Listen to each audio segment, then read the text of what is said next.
Porque nós vamos ter, gente, hoje é a última ministração que nós vamos ter a respeito de família.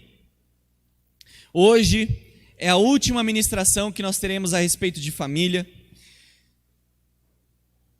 E nós queremos finalizar esse mês, gente, de uma maneira muito especial, muito diferente, e que nós temos certeza de que vai abençoar a sua vida, a sua família. Se você ler a palavra de Deus e meditar nela, assim como o salmista nos ensina a meditar na palavra de Deus dia e noite, você vai perceber que Jesus teve um ministério curto, sim ou não? Vocês concordam comigo? Que o ministério de Jesus foi extremamente curto? Jesus Cristo, nós entendemos que não chegou aproximadamente, não passou dos 33 anos, essa é a idade de Jesus, ele morreu extremamente novo. E o ministério de Jesus público foi ainda menor. Nós vemos que durante 30 anos o Senhor Jesus se preparou, Jesus viveu em família, ele trabalhava junto com seu pai. Isso era extremamente comum na época de Jesus, quando os filhos eles trabalhavam em uma mesma profissão dos seus pais. Isso é interessante, se você não sabia disso. Muitos sobrenomes, principalmente na Inglaterra ou nos Estados Unidos, são na verdade nomes de funções, de trabalhos, de cargos. Por exemplo, alguém chama John Blacksmith. Blacksmith significa ferreiro. As famílias sempre trabalhavam no mesmo ramo, ao ponto de que se tornou o sobrenome deles. Então era João Ferreiro. E Jesus Cristo, então nós vemos que Jesus trabalhava. Diga comigo, Jesus trabalhava. Jesus não ficava contando carneirinho em casa. Jesus não era esses caras de 27 anos que ainda não pegou para trabalhar, não dá conta da sua vida. Não, Jesus trabalhava, Jesus cuidava da sua família. E durante 30 anos, Jesus viveu em família. A Bíblia não nos conta muito a respeito desse período, mas simplesmente nós podemos inferir de que Jesus viveu em família. E o ministério de Jesus, quantos aqui sabem quanto tempo mais ou menos durou? 3 anos. 3 anos. Deus não precisa de muito tempo para transformar a sua vida. Deus não precisa de muito tempo para transformar a sua vida, para virar as coisas de cabeça para baixo, mudar tudo na sua vida. E em 3 anos, preste bastante atenção, se vocês estudarem os evangelhos, vocês vão perceber que grande parte daquilo que nós pregamos, Jesus ensinava em conversas. Jesus estava conversando, Jesus estava pegando água numa fonte e conversando com uma mulher. Jesus estava andando e parava para orar pelos enfermos. Jesus estava na casa de Marta e Maria e ele começava a ensinar. Quantas pregações você já não viu? Marta, Marta, você se preocupa com muitas coisas, mas só uma que realmente importa. E Maria escolheu a coisa boa, isso não será tirada. Jesus estava numa casa, conversando. O ministério de Jesus, além de ser curto, provavelmente a maior parte dele não foi em púlpitos, em pregações públicas, mas em conversas, relacionamento. Ao ponto de que quando o evangelista João vai encerrar o seu relato a respeito da vida de Jesus, ele diz: olha, eu quero dizer que o que eu escrevi é fiel e verdadeiro, tudo que eu escrevi aqui é real. E Jesus fez ainda muitas outras coisas, que se eu tivesse que escrever cada uma delas, não caberia em todos os livros do mundo. Jesus fez muito mais do que a Bíblia relata. E as pessoas pegavam isso no convívio. Diga comigo, convívio. Repita comigo, convívio. E por que eu estou falando tudo isso? Ontem nós tivemos, acho que na célula, na verdade, não no culto dos jovens, na célula lá em casa, nós conversamos um pouco com os jovens como nós não podemos basear nossa vida com Deus somente nas reuniões de domingo. O nosso relacionamento com Jesus não pode se basear somente em pregações. Nosso relacionamento com Jesus vai crescer quando nós conversarmos com Ele, sentarmos à mesa com Ele. E é assim que as coisas acontecem no discipulado, no dia a dia, no convívio, abrindo o seu coração e a sua casa para outras pessoas. E hoje à noite nós queremos encerrar a série de ministrações sobre família com uma conversa. Sentados conversando. Não sei se você já teve o privilégio de ir na casa dos meus pais, tomar um café, porque os meus pais amam café. Quem é que ama café? Café é tudo de bom, né? E a gente sempre brinca que se você sentou para conversar com o apóstolo, você sabe que ele vai pregar. Você fala, e apóstolo, como é que está o dia? Ele já fala, graças a Deus está tudo bem. Porque você sabe, e aí ele começa. E quantas vezes você perde aquilo que Deus tem para a sua vida quando você para Ele em simplesmente reuniões de pregações? E nós queremos encerrar essa mensagem com uma conversa, sentarmos para perguntar, ouvir, principalmente os líderes dessa casa. Então quero que você dê uma salva de palmas muito forte, gritos aí, gritando, pela vida do Ayrton, pela vida da Maria Auxiliadora. Pedir para eles subirem aqui em cima, por favor. Mais forte para honrar a vida desses senhorizinhos.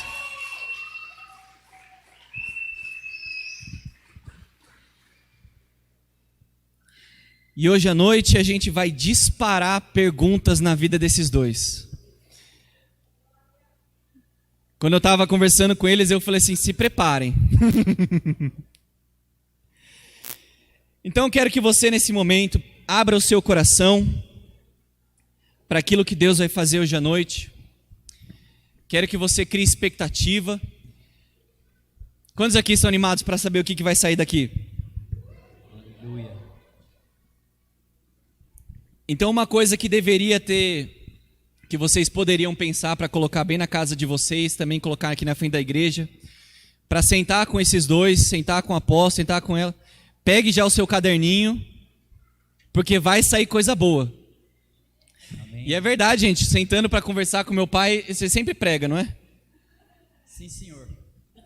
Eu lembro, é muito engraçado, nós fizemos o Reprogramados aqui, um congresso de jovens aqui na igreja, trouxemos alguns preletores, e um dos privilégios que eu tenho, hoje à noite eu não quero simplesmente ficar chamando eles apóstolos, eu vou chamar eles de pai, de mãe, é assim que a gente se fala, mas é um dos privilégios de ser filho do meu pai.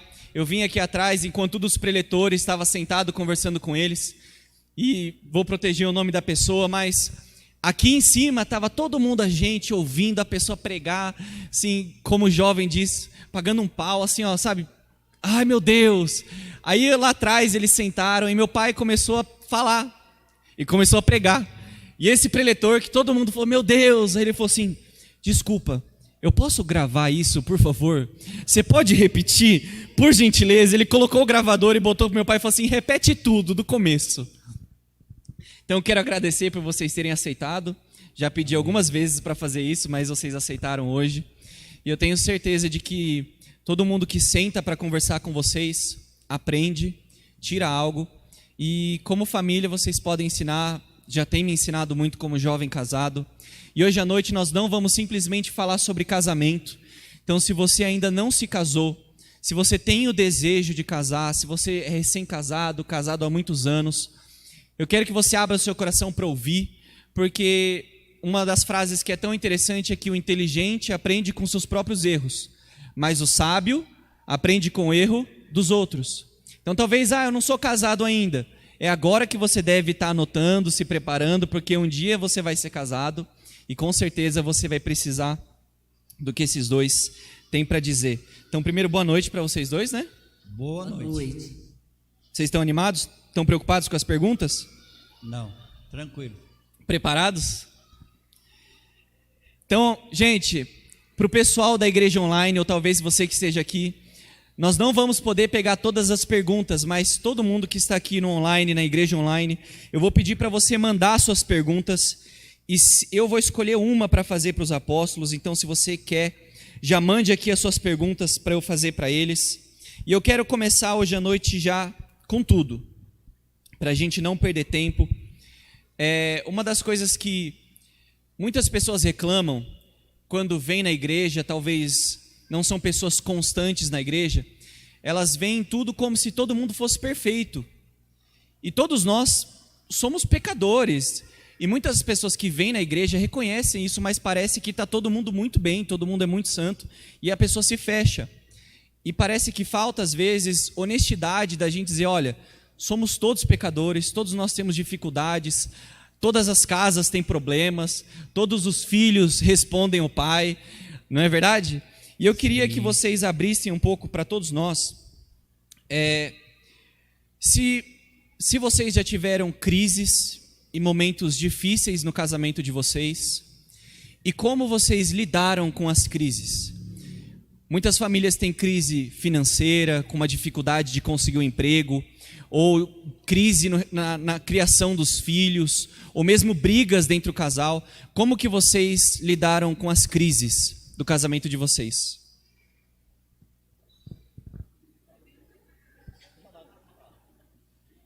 Primeiro as mulheres. Eu quero agradecer a Deus pela vida dos meus pais, porque foram eles que me deram esse segredo.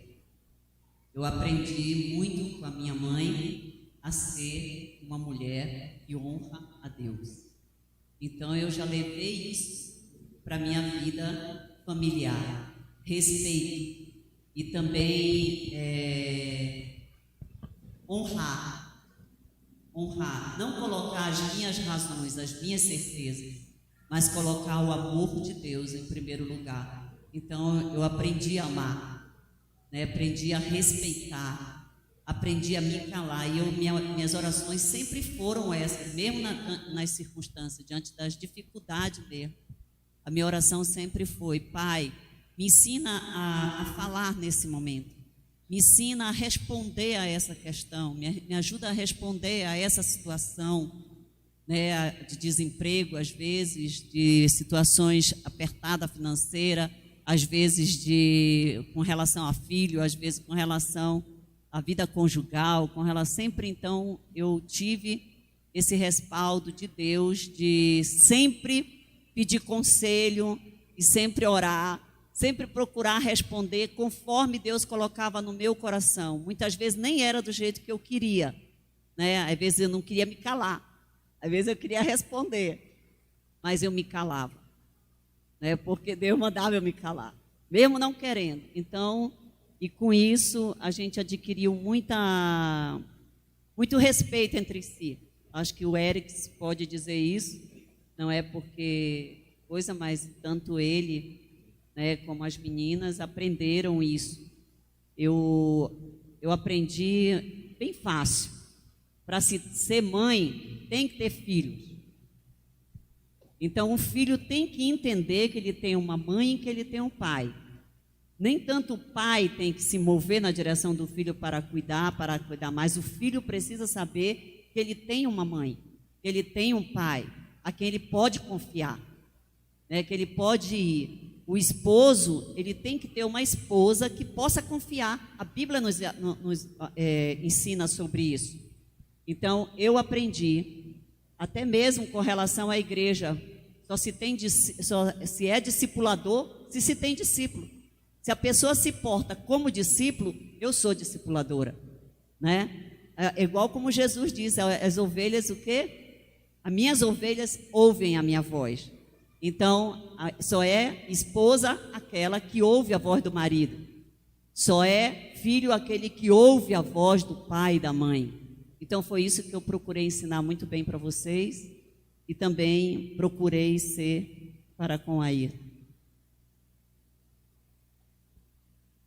Sobre crise, eu creio da seguinte maneira: desde quando Adão e Eva pecaram, a crise entrou no mundo. E depende da importância que você dá para a crise.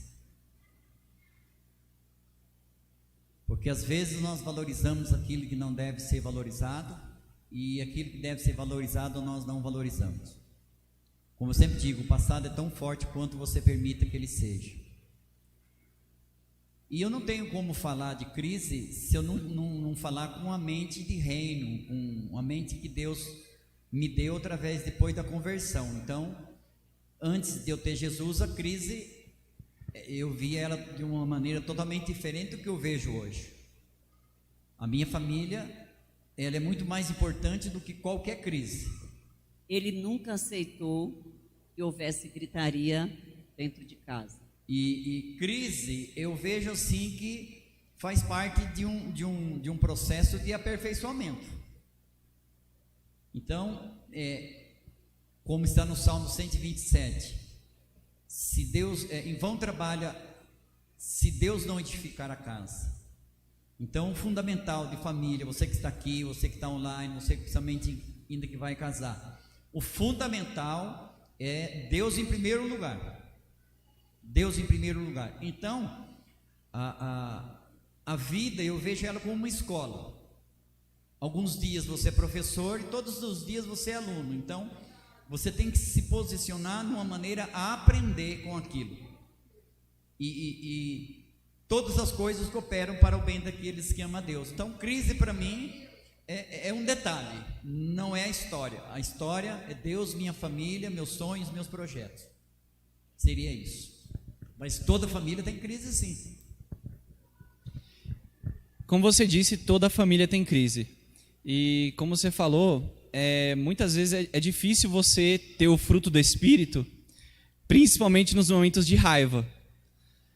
É bem na hora do calor que às vezes você precisa se calar e aí vem você tira aquilo da garganta e fala. Muitas vezes é nas brigas que a gente pega coisas lá de trás, do passado, e traz de novo para o relacionamento. E às vezes ofensas, palavras duras são ditas no meio de brigas. Como que vocês podem dizer que o perdão é importante para uma família duradoura? Como que o perdão é vital na vida de um casal, na vida de uma família, o perdão entre si, perdoar a mesma pessoa várias vezes, e como o perdão é importante para se ter uma família duradoura, um casamento duradouro? É uma decisão de vida, decisão de querer ser feliz. É um posicionamento, eu quero ser feliz. E é até um ato inteligente nós sabermos que na hora da briga, na hora da crise, na hora da raiva, saem palavras que não deveriam sair. Então, quando eu não levar em conta, né, aquelas palavras ditas fora de hora, colocar mesmo sobre a cruz de Cristo, perdoar e esquecer. Isso é importante, não ficar carregando e guardando para uma próxima briga. Nada, porque é colocar a prioridade. A minha prioridade é o quê? É a minha família. A prioridade é ser feliz. A minha prioridade é viver em paz. A minha prioridade é continuar. Nos casos, quando se tem filho, a prioridade é não permitir que os filhos fiquem ouvindo discussões, gritaria e tudo mais, porque nós estamos sendo modelo. Então, nessa hora, tomar muita água. Eu aprendi a tomar muita água. Eu sou sincera para vocês. Foram muitas e muitas vezes que o Aito me fez beber água, né? Tomar água para passar raiva naquela hora, para não dizer besteira, não dizer palavras fora de hora, porque tinha o Erics, tinha as meninas, ou então muitas vezes tinha o culto, né? Então, era um momento de uma decisão muito grande, de você pensar que a tua paz é melhor do que qualquer coisa. Sobre o perdão, é realmente algo fundamental para você ter uma família equilibrada e abençoada. Porque família não é nem roupa, você coloca, se você não gostou, joga fora. Não é assim. É uma construção. Quando Jesus fala para Pedro, Pedro diz assim, se o meu irmão pecar 3 vezes comigo, perdoando 7 vezes, Jesus diz, não digo 7, mas 70 vezes 7. O que Jesus estava querendo dizer? Que o perdão, ele deve ser uma prática habitual da nossa vida. E uma coisa muito interessante que eu vou dizer para você, os fracos vingam, os fortes perdoam. Então tem gente que acha que o perdoar é o fraco que perdoa. Não, é o forte que perdoa. O fraco vinga, ou tenta vingar. Então, o perdoar é uma atitude dos fortes. Sobre perdão, poderíamos ficar aqui até amanhã falando, mas o perdão não é uma opção. Deus, em relação ao perdão, Deus não deu opção. E eu fico preocupado a ver com um crente velho, às vezes até que já com, né, tem dificuldade de perdoar, ou às vezes fala, não, eu não vou perdoar. Tudo que Jesus falou é resumido, e eu imagino que a oração do Pai Nosso então foi mais resumido ainda, e ele conseguiu colocar na oração do Pai Nosso tão importante o perdão. E ele falou uma coisa interessante: se você não perdoar, o teu Pai Celestial também não pode te perdoar. A falta de perdão amarra o teu crescimento, estraga o teu dia, estraga a tua saúde física, mental. Às vezes a pessoa não consegue raciocinar direito. Por quê? Porque às vezes é falta de perdão. O perdão, ele é fundamental para a saúde emocional, para a saúde da família, mesmo no relacionamento com a igreja, no trabalho. O perdão, então, não é uma opção. Isso eu quero deixar bem claro para vocês. O perdão não é uma opção, é uma ordem de Deus. Às vezes a pessoa fala, mas ele não merece. Não é questão de merecimento. De repente ele não merece mesmo, merecia forca, mas você merece ser livre, você merece continuar recebendo as bênçãos de Deus. E o perdão, como eu disse no início da minha fala, não é uma opção, é uma ordem. Também não é um sentimento, estou com vontade de perdoar, vou perdoar. Não é sentimento. O sentimento não pode reger mais a nossa vida. Nós somos seres sentimentais, só que os nossos sentimentos, nós estamos falando em família, os sentimentos não podem ser mais aflorados do que o Espírito de Deus na nossa vida. Então o perdão é uma necessidade. Se você está aqui de carinha virada com alguém, trate de desvirar o quanto antes. Se você morrer desse jeito, você vai para o inferno, e não vai para o céu não. Logo no início do nosso casamento, participar esse testemunho, logo no início do nosso casamento, nós tivemos um momento de crise, e estava bem em cima do culto, bem em cima da hora do culto, e o Ayrton na hora saiu, né, para ir para o culto, e eu fiquei chorando.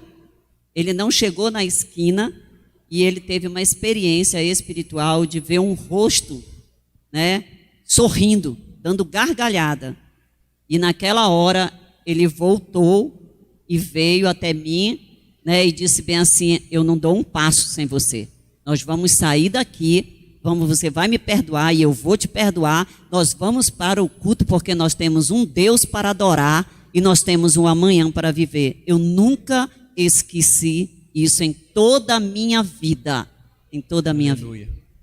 Aleluia. Em um tempo onde os casamentos, é incrível ver que a validade dos casamentos, com o passar dos anos, estatisticamente falando, tem diminuído cada vez mais. E é até alarmante para os jovens, por exemplo, a minha geração, é que o divórcio tem quase sido como embelezado. Nós vemos muitas celebridades hoje em dia se casando e se separando muito rápido. E aí postam como se isso fosse bonito, nós ainda nos amamos, somos amigos, e essa é a coisa certa a se fazer, nós preferimos, sabe? Mas é incrível ver exemplos que a gente possa dizer, eu posso mostrar, de famílias que se machucam, famílias que se ferem, que gritam, que precisam pedir perdão, mas que tem isso, essa coisa que o Espírito Santo nos deu de perdoar, da mesma maneira que Jesus Cristo nos perdoou, não é? Então, eu quero que vocês agora, se vocês pudessem dar um conselho, se vocês pudessem dar um conselho para um jovem ainda solteiro que não se casou, se vocês pudessem dar um conselho para esse jovem que está procurando alguém para casar, qual seria? O conselho que eu dou é aquele no qual o Espírito Santo me instruiu. Busque a presença do Senhor para saber se aquela pessoa é a pessoa do teu propósito. Busque o propósito de Deus acima de qualquer sentimento, porque o propósito, ele te acompanha para toda a vida. Sentimentos acabam. Então, busque mesmo saber se aquela pessoa é a pessoa a quem Deus escolheu um propósito sobre a tua vida, para vocês dois caminharem junto num propósito. Sentimentos é uma decisão. Sentimentos é uma tomada de decisão. Eu decido amar. Eu decido fazer bem àquela pessoa. Eu decido. Eu aprendi muito mesmo com o meu esposo mesmo aqui a aprender a amar. É uma coisa que o Ayrton ele me ensinou muito cedo com as atitudes dele, é que quando como nós desejamos que as pessoas façam para a gente tem que fazer para ela primeiro. Então, as atitudes do Ayrton sempre foi incentivando, que deveríamos ter paz, deveríamos viver em paz, deveríamos caminhar junto, deveríamos ser amigos em primeira mão. Então, eu acredito que você tem que, em primeira mão mesmo, conhecer a pessoa, ter a certeza do propósito de Deus sobre a vida de vocês, para que você não perca tempo sobre a sua vida, crie apenas uma história de 2, 3 anos e ela se acabe, ou então você perca tempo num relacionamento que não tem nada a ver e os teus anos seja comido. Bom, o conselho que eu daria para os jovens que estão pensando em casar ou que vão casar, A Bíblia aconselha a tomar muito cuidado com o jugo.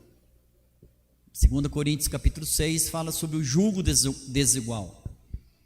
Na minha caminhada com Deus, eu já vi muitas pessoas falando, não, mas e depois ele vem para a igreja, e depois não vem, tira a pessoa da igreja. A possibilidade de dar certo é mínima. Por quê? Porque dia desse eu estava pregando, acho que eu já comentei isso com vocês, que quando você vai casar, você vai casar com uma pessoa totalmente diferente de você, já começa por aí. Outra coisa que você que vai casar, lar, diferenciar lar e família. Lar é um lugar para você ir descansar. Família é gente para você amar e cuidar. Se você não gosta de cuidar de gente, pensa 2 vezes para casar, porque família, para você manter a família, você tem que cuidar da tua família. Mais do que amar, você tem que cuidar. Então, é um senso muito grande de responsabilidade. Não sei se a colocação estaria certa, mas no meu caso, eu casei com auxiliador antes de casar. Então, eu tomei uma decisão de casar antes de casar. Porque às vezes a pessoa casa, tudo bonito, maravilhoso, a festa tal, e depois que ela vai falar, aí que a ficha vai cair, aí que ela vai querer casar, e aí já é tarde e pode ter sérias complicações. Então, é um passo muito sério, muito decisivo, o casamento. E hoje em dia virou uma coisa, casamento. As pessoas, na verdade, como o próprio Eric estava dizendo aí das pessoas famosas e tal. Mas nós que somos de Deus, nós precisamos entender que a família é a primeira instituição criada por Deus. Então, nós estamos entrando numa instituição criada por Deus. Se dentro de uma empresa eu tenho que ser muito responsável, e você imagina dentro de uma instituição criada por Deus. Então, nós temos que fazer uma avaliação muito séria antes de casar. Por quê? O eu, quando você casa, você tem que sepultar ele. Aí você não pode falar mais eu, é nós. Então, o conselho seria esse. Quanto ao julgo, é de se pensar. Às vezes tem pessoas que não concordam, mas o que eu estou dizendo para vocês são coisas, como aqui não é uma pregação, é um papo. Eu já vi pessoas que não obedeceram essa orientação, que não é minha, é de Deus, está na Bíblia, não fui eu que escrevi, e realmente depois custa caro. Então, seria esse o básico, E que você goste da pessoa realmente, seja sincero, seja leal, verdadeiro. Porque eu gosto muito da palavra lar, do tipo lealdade, amor e respeito. Então, pratique essas coisas antes, se abra, seja bem verdadeiro e sincero, para depois não ter surpresas desagradáveis. Seja sincero com você mesmo. Outra coisa assim que você tem que entender é que você não está casando para ser feliz. Verdade. Você está casando para fazer uma outra pessoa feliz. Parece loucura, mas é o correto. E também case, disposto, como eu disse para vocês, a cuidar de pessoas. A partir do momento que você casou, fala assim, agora eu tenho que cuidar de gente. Mas é maravilhoso. Esse que você falou a respeito do jugo desigual, é algo tão interessante como a Bíblia faz questão de nos ensinar que para casar, você deve se casar com alguém que tenha a mesma fé do que nós.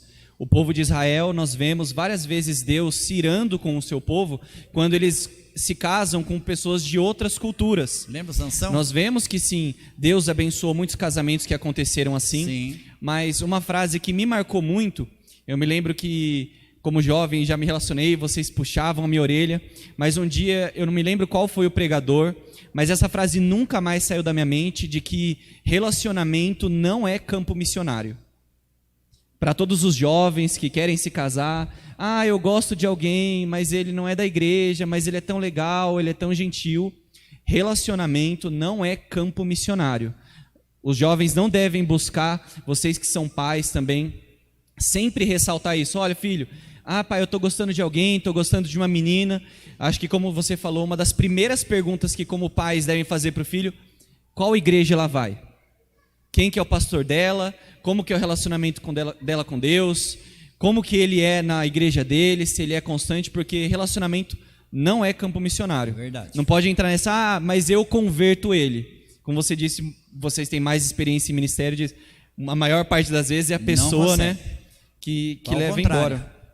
E se o relacionamento já é conturbado se o relacionamento já é conturbado antes do casamento, é melhor não entrar nele. Prestar bastante atenção no namoro, né? Falando agora um pouquinho a respeito de filhos. A gente falou um pouco a respeito dos jovens e filhos. Como que vocês podem dizer que passaram por essa experiência e se puderem aconselhar pais que têm filhos adolescentes ou vão ter filhos adolescentes?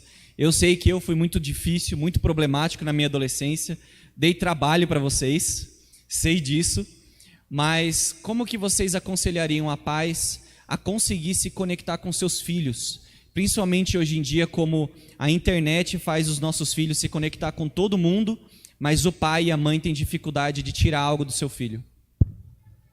Eu sempre falei para você, como eu falei para as meninas, eu só vou ser sua mãe se você for minha filha. Eu só vou ser sua mãe se você for meu filho. Se você me ouvir.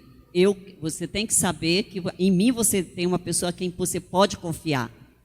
Quando eu falar com você, eu estou querendo sempre o teu bem, nunca o teu mal, né? Até mesmo quando tu estava crescendo, eu sempre acompanhei. Pode me entregar. Eu sempre acompanhei, sempre procurei dizer, nunca tenha vergonha do amor da sua mãe para com você.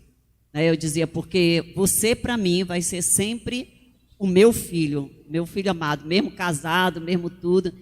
Mas eu sempre também fui respeitando as etapas, fui respeitando os momentos, fui procurando, né, fazer dos meus filhos, você sabe disso, puxar para ser o seu melhor amigo. Então, hoje eu tenho certeza que você pode dizer que em mim você encontra uma amiga. As meninas sempre dizem que eu sou a melhor amiga, né? Então, por quê? Porque eu entendi que ser mãe muitas vezes é sacrificial. Eu não posso querer a minha felicidade destruindo ou trazendo insegurança para a vida de um filho, né? Depois que eu sou mãe, eu tenho que fazer de tudo para que a minha geração, em primeiro lugar, conheça Deus. Porque como eu posso, lembrei agora, como fazer um filho ter temor a Deus? Fazendo ele conhecer a Deus desde criança, desde pequeno, né? Eu lembro do momento em que o Eric estava com dificuldade na pré-adolescência dele de: mãe, mas eu não vejo Deus, como amar a Deus, como conhecer a Deus, sabe? Eu vejo você dizer que ouve a Deus, tudo, mas eu não consigo, e aí? Então eu me afastei dele, eu fiz uma oração e disse: por favor, Deus, me ajude nessa hora a ministrar o meu filho, como ele ter uma intimidade com Deus. E nessa hora ele me chamou: mãe, liga aqui para mim. Aí eu liguei a TV para ele, estava passando O Homem Invisível. E ele foi se entusiasmando por causa desse filme, não sei se você lembra desse filme. Ele começou a falar: mãe, olha, ele está na sala, Eu disse: então, meu filho, assim também é Deus. Ele é invisível, mas ele se faz presente na sua vida a todo momento. Então eu posso falar com ele, mas ele está aqui, não importa se ele está do lado da direita, esquerda, da frente, atrás, ele está. Então, participe da tua história com ele, caminhe com ele, ande com ele. Eu quero uma roupa, peça dele. Eu sempre disse para ele, se você pedir para mim, eu vou chegar ao final do mês, vou ver o que é prioridade, vou pagar as contas, vou ver se ainda posso te dar, mas se você pedir de Deus, pode o fulano da frente, de trás, alguém da tia e tudo mais, e com isso você foi aprendendo que Deus respondia às tuas orações, né, as meninas também. Então eu fiz desde criança meus filhos aprenderem a caminhar com Deus, tendo experiência com Deus. Em relação a isso, é muito interessante, eu vou dizer para vocês. Quando Jesus foi elevado aos céus, os homens estavam olhando para os céus, né? E os anjos disseram para aqueles homens: por que vocês estão olhando para o céu? Da mesma maneira que ele subiu, ele vai descer. Só pode descer quem já subiu. Muitas vezes os pais e as mães, eles erram no seguinte ponto: eles querem que a criança atinja o nível de conhecimento, até de amadurecimento que ele está. Eles não vão conseguir. Por isso que a própria ciência ensina que você, quando o teu filho é pequenininho, o correto é você abaixar, sentar para conversar com ele, procurar ficar na mesma altura, e isso vai lhe dar confiança. Então, é descer ao nível dos filhos, não é compactuar com ele se ele está fazendo errado, não, mas não querer que ele tenha o mesmo o número de acerto, a gente que tem 30, 40, 50. Então é fundamental o pai e a mãe descer no nível da criança, paciência, amor e compreensão. Isso é fundamental. Não tem como você exigir da criança se você não ensinar. E a melhor escola é a família e é o exemplo. Isso aí pega muito também, tá? O filho, ele aprende muito por aquilo que o pai faz e nem sempre por aquilo que o pai fala. Então, por isso que o testemunho nosso diante dos nossos filhos precisa ser exemplar. Se você não é exemplo, depois você não tem como cobrar exemplo, porque você é uma forma que forma. Então, o que nós estamos formando? Então, isso é muito importante. Desça ao nível do seu filho. Vai dar uns trabalhozinhos dele? Vai. E quero dar um exemplo simples para você entender. Você nunca vê um filhote de passarinho, quando ele sai do ninho, ele voar quilômetros e quilômetros. Ele voa um pouquinho e cai. Mas os pais estão por ali, esperam ele subir, e o próximo voo, e ele vai voando até alcançar grandes voos. Então, sempre acompanhado pelo pai e pela mãe. Às vezes, não fazendo aquilo que eles devem fazer, mas sempre apoiando e nunca cobrar. Isso é muito importante. Isso traz trauma. Não cobre aquilo que eles ainda não podem dar, aquilo que eles ainda não podem fazer. Deus não pede o que você não tem, Deus só pede o que você pode fazer. Isso é muito importante. Nunca despeça seu filho também, sem que ele possa estar entendendo e compreendendo as dificuldades pelo qual ele está passando. Não é isso, só com... Faça com que o teu filho sinta que ele é amado e que ele é importante. Sim. Isso é fundamental para a saúde do teu filho no futuro. Sim, como você falou, uma das coisas que sempre me marcou. Eu sei que durante toda a minha adolescência, começo da juventude, como apesar de estar na igreja, vocês sabiam que eu não era convertido, mas sempre oravam por mim. Depois que me converti, vocês foram me contando tantas loucuras que vocês fizeram pela minha vida. Mas uma das coisas que, apesar de tudo, eu nunca pude falar nada contra, e que sempre pesava na minha consciência e depois de convertido me inspirava muito, como vocês falaram, realmente o exemplo. Uma coisa que não faz sentido é a gente falar tanto na igreja e não praticar dentro de casa. E apesar de ser muito mal com memória, eu tenho algumas memórias muito vívidas na minha mente, que apesar de já com 25 anos eu nunca me esqueço. Eu consigo me lembrar muito, muito, muito bem e nítido e claro quantas vezes eu passava na sala da minha casa e você, mãe, estava deitada no chão chorando, gritando, do jeito que você grita e chora, orando a Deus. E eu também posso dizer que, como adolescente, jovem, não convertido, eu posso me lembrar quantas vezes eu passava para ir no meu quarto, tinha o corredorzinho, A mesa do meu pai de estudo ficava aqui desse lado, e eu passava e eu via o meu pai lendo a Bíblia chorando. Eu via meu pai chorando lendo a Bíblia. E esse testemunho que vocês não pregam, mas que o filho vê, né? Os filhos pequenininhos são esponjinhas, né? Quem é pai sabe que o filho é uma esponja, uma antena, de repente está te imitando. Como isso é importante. Agora, não sei se vocês beberam água, mas eu acho que é muito importante falar hoje à noite, como a gente está falando a respeito de pais conversarem com seus filhos, não só os pequenos e adolescentes, como que os pais e a mãe, como você mesmo disse hoje à noite, que o principal lugar para as pessoas aprenderem algo é na família, como os pais não podem achar que é responsabilidade das tias, dos pastores, criar os filhos deles na fé, que essa responsabilidade é do pai e da mãe. Como que vocês diriam para que cada pai, cada mãe consiga abordar o assunto de sexo com seu filho e com a sua filha?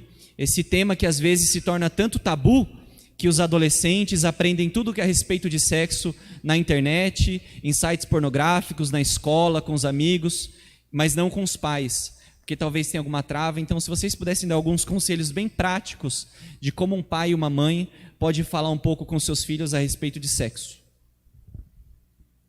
Eu falo bem claro. Eu sempre rasguei bem rasgadinho, né? Falando, mas principalmente procurando falar com sabedoria para que a pessoa entendesse a respeito de quem ela é. Ela é um espírito, ela é uma alma e ela tem um corpo. Então, quais são as necessidades do corpo, quais são as necessidades da alma e qual é a necessidade do espírito, para que você possa conviver, né, com as três partes, com honra, com graça, com respeito. Nós não podemos simplesmente ficar fazendo toda a vontade do corpo, toda a vontade da carne, né, porque nós temos um Deus a temer. Então, nós temos que ter honra para com Deus. Então, nós temos que, a início, você vai explicando e conversando. Eu sempre procurei falar primeiro, né? Rasgar berro bem cedo, tudo, não ter problema de falar sobre o sexo com meus filhos, com minhas filhas e com meu filho. E também sempre dizer, eu vou ser sempre a pessoa que vai te responder em verdade. Ninguém vai te responder tão claro e tão certo quanto eu, porque eu quero o teu bem, eu amo você e não quero que você se perca. Então, essa certeza eu sempre procurei te dar, sempre procurei dar às meninas para que não houvesse dúvida de que eu seria uma fonte para tirar as dúvidas em toda e qualquer área, principalmente sexual. Eu diria que nós não teríamos uma receita pronta, você que é pai, você que é mãe. Por quê? É a mesma coisa do discipulado, cada pessoa é uma pessoa, é um jeito. Assim como você vai na sorveteria, cada sorvete tem um sabor.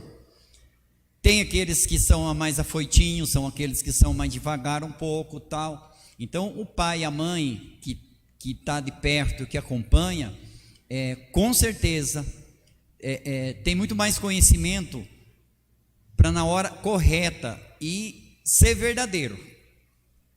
Ser sempre verdadeiro. Eu já disse aqui uma vez, parece que não tem nada a ver, mas tem. Às vezes o pai fala assim, o filho começa a pedir dinheiro, ou presente, alguma coisa, o pai fala, eu não tenho dinheiro. E de repente você tem dinheiro. Biblicamente isso aí está errado. Você está dizendo que não tem, você está até liberando uma palavra meia complicada. Você explica para ele, fala, o pai tem tanto de dinheiro, mas eu tenho que pagar isso, tal. Você já vai doutrinando ele a ser responsável. Não é porque ele está aqui do meu lado, mas o Erics, ele é bem doutrinado na área financeira. Eu sou bem equilibrado na área financeira. E eu sempre ensinei isso para ele.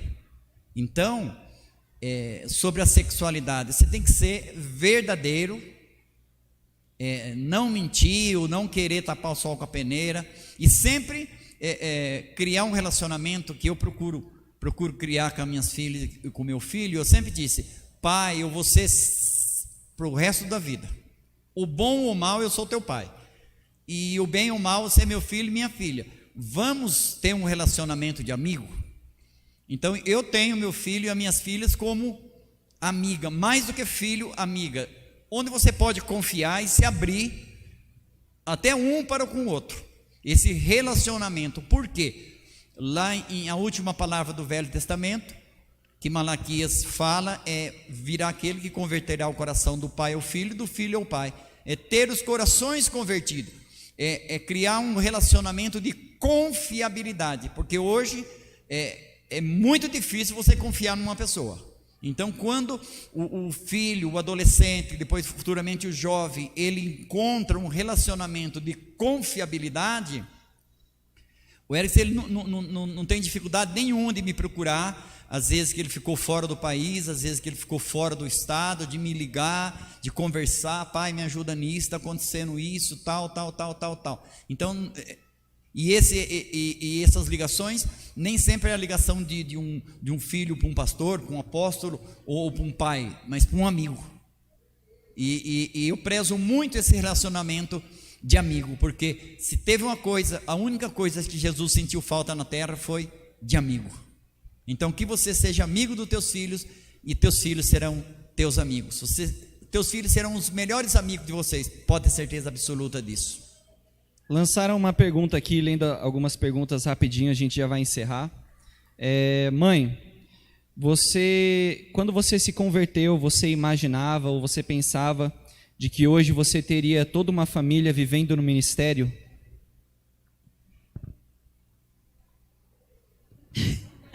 Eu esperava em Deus, né? Eu sempre esperei em Deus.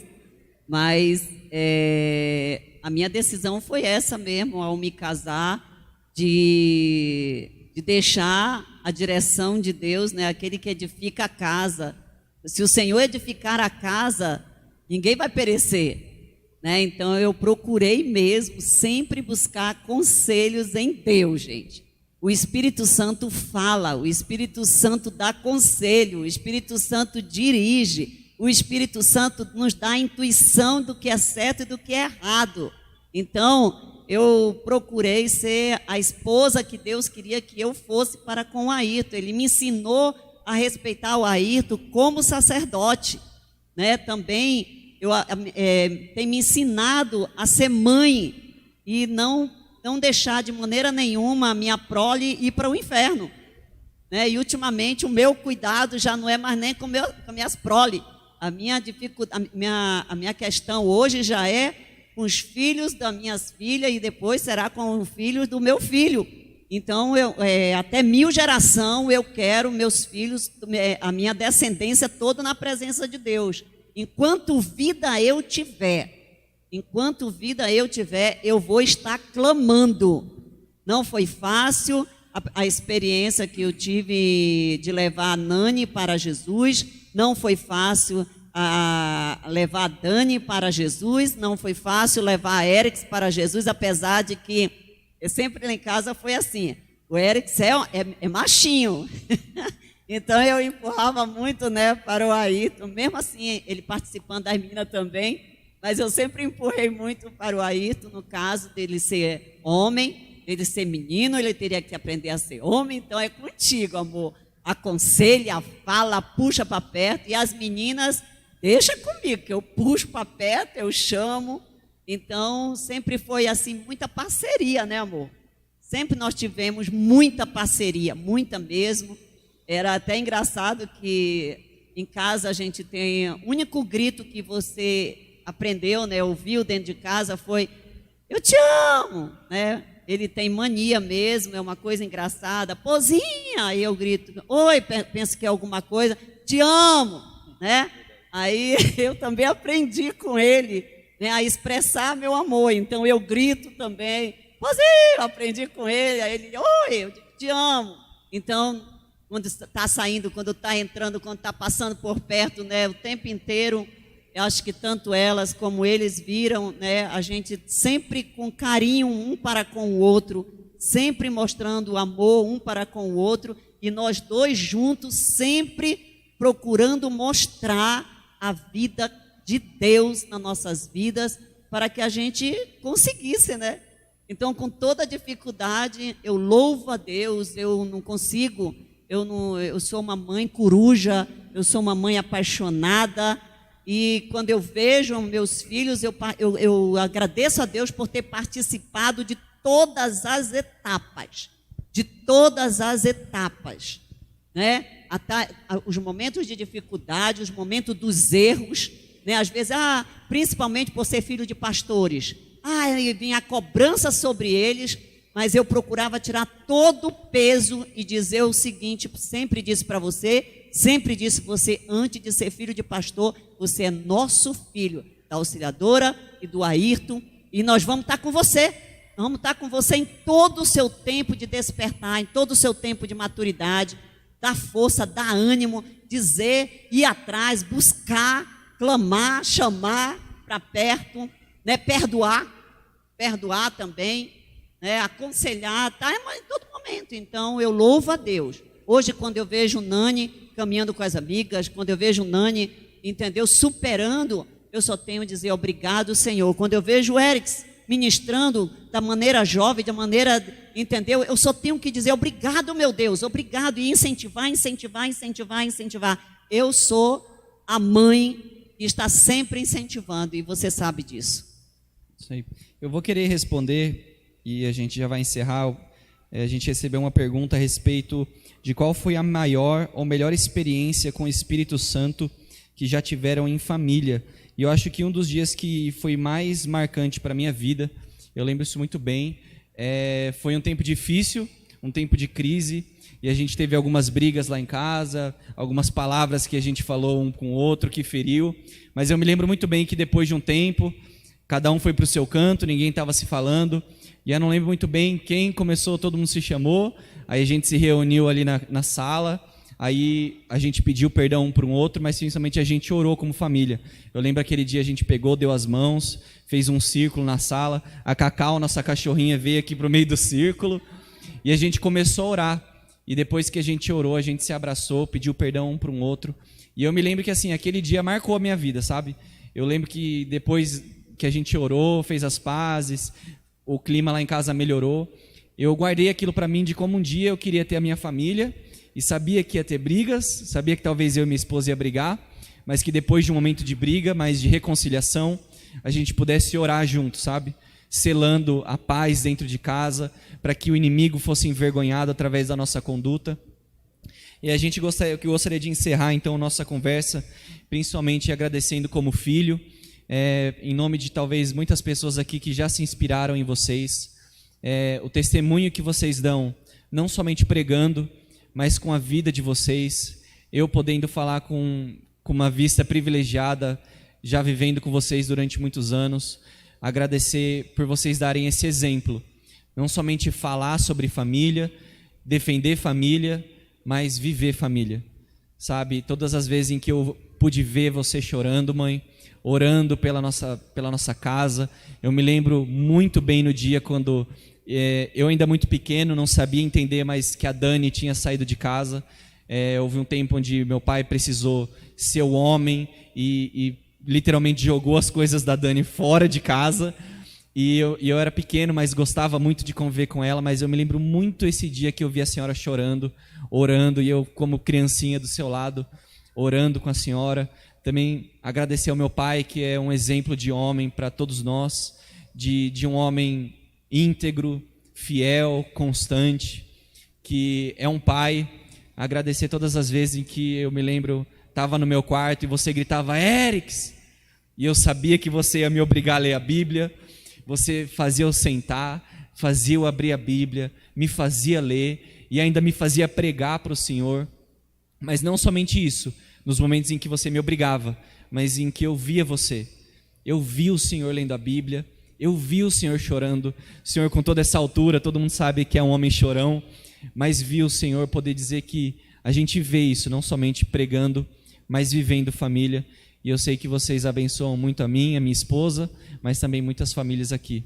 Então eu queria que todo mundo desse uma salva de palmas pela vida de vocês dois, agradecer, pedir para vocês ficarem em pé. E a gente vai encerrar então a nossa série de ministrações, se você puder se colocar de pé no seu lugar. Nós vamos encerrar com uma oração. Nós queremos orar por todos vocês. A nossa igreja online está participando de jejum. a igreja online, isso aqui são pedidos de oração, tanto da igreja aqui presencial, mas da igreja online. Então, nós queremos encerrar essa série de ministrações sobre família, em família orando. Nós queremos orar, se você está com seus familiares aqui, se você quiser estar perto, vocês que já convivem, tá ok? Respeitando todo o limite, nós estamos sendo muito cuidadosos, mas se vocês estão em família ou se você está na sua casa, nós queremos encerrar então hoje à noite orando, porque família é briga, família é perdão, família é elogio, família é pedir desculpa, família é recomeço, família é ensino, é dia a dia. O que eu aprendi com a minha mãe, o que eu aprendi com meu pai, é sempre recomeçar. A família é sempre um recomeço. Vem as perdas, as pessoas vão saindo de casa, os filhos vão se casando, vão indo embora, mas nunca deixa de ser filho. Mas a vida é sempre um recomeço em família. Mas a nossa grande esperança é que um dia a gente vai ter a nossa família no céu, a gente vai estar aqui todo mundo reunido em família. Então nesse momento eu quero que você feche seus olhos, você que está aí na sua casa, e nós vamos começar a orar. Eu quero que você entenda uma coisa antes da gente orar. Uma coisa eu e o Ayrton decidimos na nossa vida, é uma decisão nossa. Amar os nossos filhos, até mesmo quando eles têm as suas dificuldades de nos responder em amor. Nós também tomamos uma decisão em nossas vidas de amar o nosso liderado, mesmo quando eles não respondem conforme nós desejamos. Então eu quero que você entenda que você é amado, que você tem pastores que desejam o bem da tua vida, o teu bem-estar, o bem da tua casa, o bem da tua família. E esses dias o Senhor nos chamou para estarmos orando. Desde o começo da pandemia, nós sentimos imediatamente que a única coisa que poderíamos fazer, tanto pela nossa casa como por esta casa, que é a casa de Deus, seria orarmos, intercedermos, clamarmos, colocarmos nossos lábios mesmo no altar. Você está vendo muitos pedidos aqui. Servir pessoas, é amar a Deus, é desejar mesmo que cada pedido desse, sabe, Deus possa dar resposta, não conforme a pessoa queira, mas conforme o céu deseje responder. Quando nós oramos, eu e o apóstolo Ayrton, pela tua casa, quando nós oramos pela nossa casa, nós desejamos que a vontade absoluta de Deus aconteça e não a nossa. Que a vontade de Deus seja tão surpreendente na nossa vida e na sua, sabe, que você possa sentir que Ele está na tua história e que Ele deseja, assim como nós podemos confiar em Deus, que Deus deseja o melhor para nós. Nós gostaríamos que você, nossos liderados, também entendesse que o desejo do nosso coração também é o melhor para a tua vida, é o melhor para a tua casa. Então devemos ter sim confiabilidade em nome de Jesus. Então nós estamos aqui num jejum de 21 dias, eu e o apóstolo Ayrton, nós estamos orando pela vida dos nossos descendentes, tanto biológico como espiritual. Então você faz parte disso, você está sobre a nossa guarda ministerial. Então nós queremos ver Deus atuante na tua vida, atuante na tua descendência, assim como também eu desejo, sabe, que a minha casa também seja alcançada até 1000 gerações, porque eu creio que através da cruz nós fomos redimidos de toda maldição. Nós não somos filho do diabo para que ele venha fazer farra na nossa casa, no nosso lar, na nossa família. Então nós estamos interrompendo uma etapa mesmo, e a única maneira de interromper essa etapa é pedindo perdão.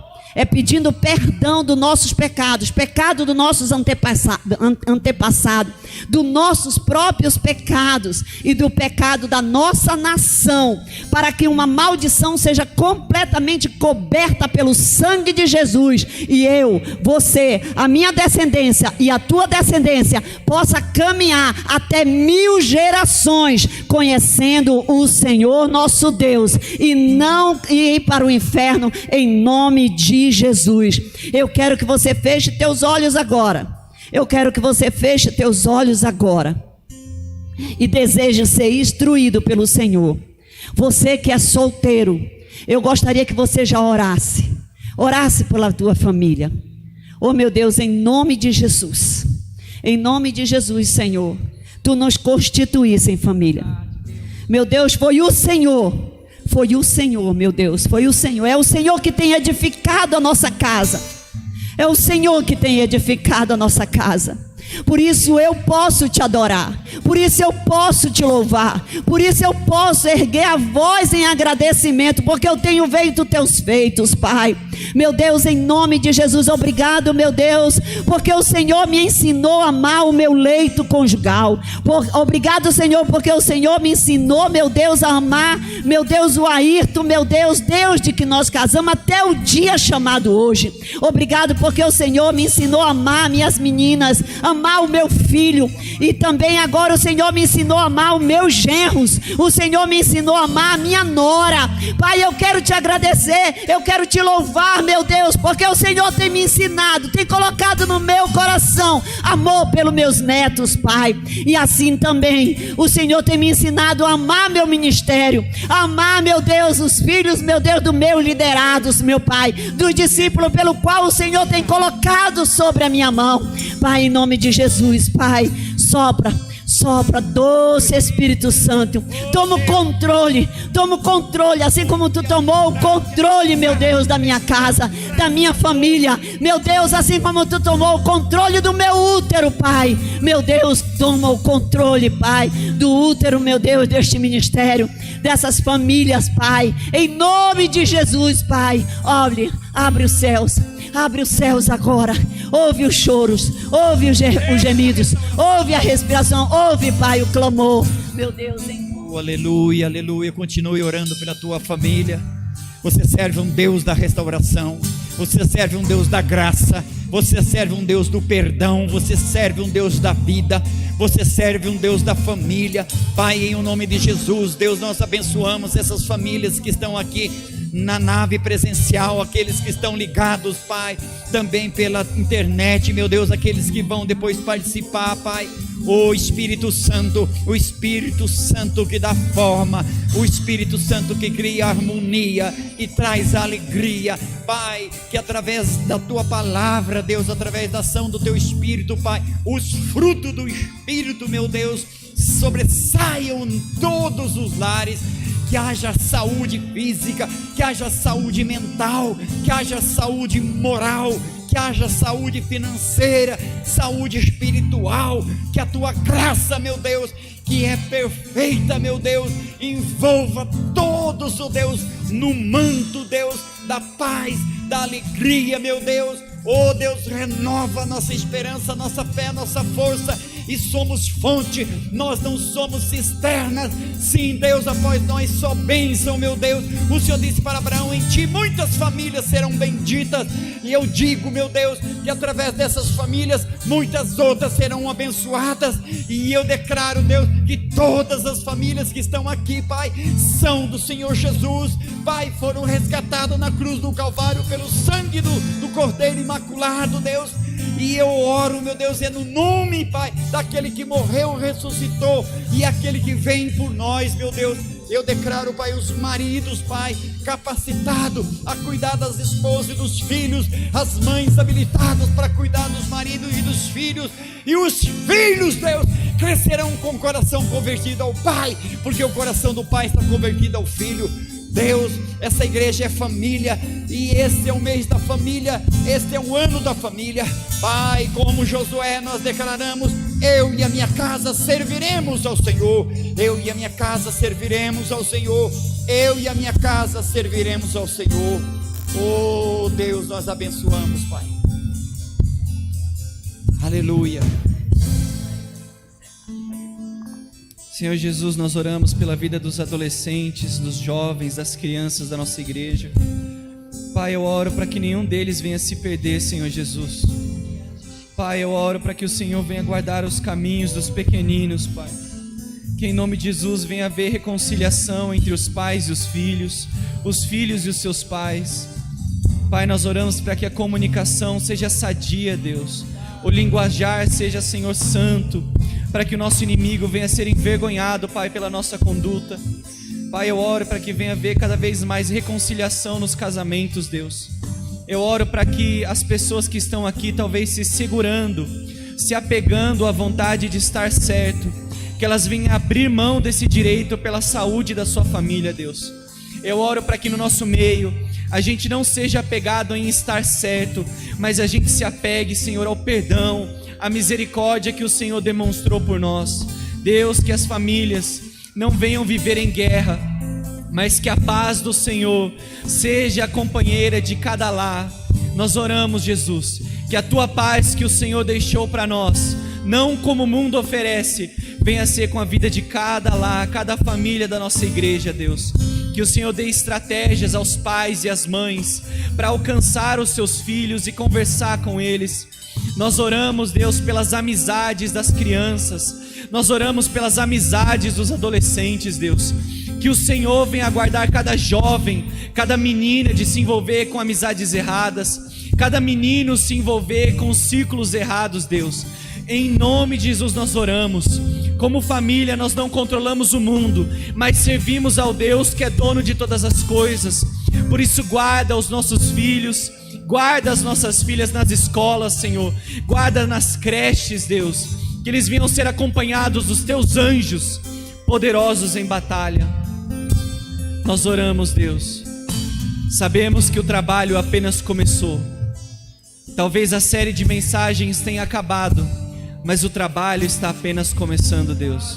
É isso que nós desejamos nesse mês de fevereiro e que venha acompanhar toda a nossa igreja durante todo esse ano. Em nome de Jesus é o que nós oramos e todos nós dizemos amém, amém e amém. Dê uma salva de palmas. Em nome de Jesus. Que o amor do nosso Deus Pai, que a graça do nosso Senhor Jesus e que a presença do Espírito Santo seja com você, sua família, todos os dias da sua vida.